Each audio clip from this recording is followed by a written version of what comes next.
മധ്യപ്രദേശിൽ നിന്ന് വിവാദപരമായിട്ടുള്ള ഒരു റിപ്പോർട്ടാണ് ഇപ്പോൾ പുറത്തു വരുന്നത്. മധ്യപ്രദേശിലെ ധാർ ജില്ലയിൽ സ്ഥിതി ചെയ്യുന്ന ചരിത്ര പ്രസിദ്ധമായിട്ടുള്ള ഭോജ്ശാലയെ കുറിച്ചുള്ള report archaeological survey of India തിങ്കളാഴ്ച മധ്യപ്രദേശ് ഹൈക്കോടതിയുടെ ഇൻഡോർ ബെഞ്ചിന് സമർപ്പിക്കുകയും ഒരു പകർപ്പ് അതിന്റെ കക്ഷികൾക്ക് കൈമാറുകയും ചെയ്തിട്ടുണ്ട്.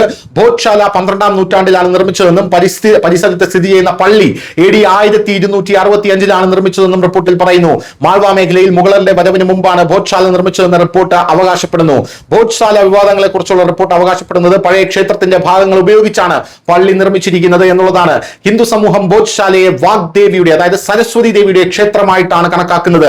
മുസ്ലിം വിഭാഗം ഈ 11ാം നൂറ്റാണ്ടിന്റെ സ്മാരകത്തെ കമൽ മൗല പള്ളിയായി കണക്കാക്കുന്നു. നിലവിൽ ഈ സ്ഥലം ASIയുടെ സംരക്ഷണത്തിലാണെന്നുള്ളതാണ് പ്രധാനപ്പെട്ട കാര്യം. സർവേ റിപ്പോർട്ട് അനുസരിച്ച് ഭോജ്ശാല പരിസരത്ത് നിന്നും നാണയങ്ങൾ, സനാതന ധർമ്മവുമായി ബന്ധപ്പെട്ട ചിഹ്നങ്ങൾ, ദേവീദേവന്മാരുടെ വിഗ്രഹങ്ങൾ എന്നിവ കണ്ടെത്തിയിട്ടുണ്ട്. ക്ഷേത്രശൈലിയിലുള്ള വാസ്തുവിദ്യയുടെ വ്യക്തമായ സൂചനകൾ കണ്ടെത്തിയിട്ടുണ്ട്. പല തൂണുകളിലും കൊത്തുപണികൾ, താമര രൂപങ്ങൾ, ശില്പാവശിഷ്ടങ്ങൾ എന്നിവ കണ്ടെത്തിയിട്ടുണ്ട്.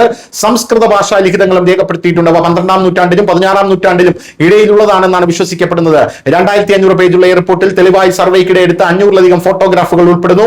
റിപ്പോർട്ട് അനുസരിച്ച് ഭോജ്ശാല 12ാം നൂറ്റാണ്ടിലാണ് നിർമ്മിച്ചതെന്നും കമൽ മൗല മാൾവയിലെത്തിയത് 1265 വസ്തുത വെളിച്ചത്ത് വന്നിട്ടുണ്ട്. ഗ്രൗണ്ട് പെനട്രേറ്റീവ് റഡാർ സാങ്കേതിക വിദ്യ ഉപയോഗിച്ചാണ് ASI സംഘം ഭൂഗർഭ ഘടനകൾ പരിശോധിച്ചത്. ഖനനത്തിന്റെ അവശിഷ്ടങ്ങൾ, ചുമർ ഘടകങ്ങൾ, തൂണുകൾ, ലിഖിതങ്ങൾ എന്നിവ പഠിച്ചു. വാസ്തുവിദ്യാ ശൈലി, നിർമ്മാണ സാമഗ്രികൾ, തീയതി കണക്കാക്കൽ എന്നിവയിൽ സർവേ പ്രത്യേകം ശ്രദ്ധ ചെലുത്തി എന്നും അറിയാനായി സാധിക്കുന്നു. News desk, news India Malayalam.